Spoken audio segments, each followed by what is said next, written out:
Кітаптың сыртынан да әлеуметтік желіден де көріп отырғандарыңыздай, кітаптың сыртына қарап бұл бір ойдан алып қырдан шабатын дүние емес.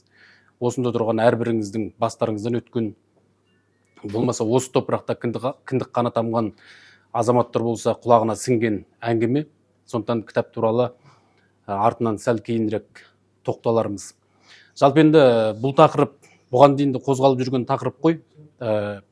Кешегі ар жақтан бері өткен ағайынның да, бер жақтан ар өткен ағайынның да басында болған, бер жақтан ар өткен Қажы Құмар Шабдан қылмыс романында толық тоқталған, ғұмырнамалық романында Қабдеш атамыздың соңғы көшінде өздеріңіз білесіздер.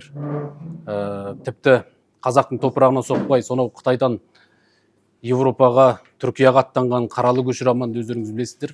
Бұл кітаптың арқалайтын жүгі соншалықты бір қанды трагедия болмаса да, әр буынның өзінің басына түскен бір салмағы бар. Біздің буынның, біздің қатарластардың, осы сіздердің елге әкеліп ексектеген бір шыбықтарыңыздың арқалап келген, басынан көрген дүниелері осы кітапқа жазылған екен. Әр буынның өзінің қасіреті бар, әр буынның өзінің көрген кедергісі бар. Осы дүние осы кітапта қамтылған екен.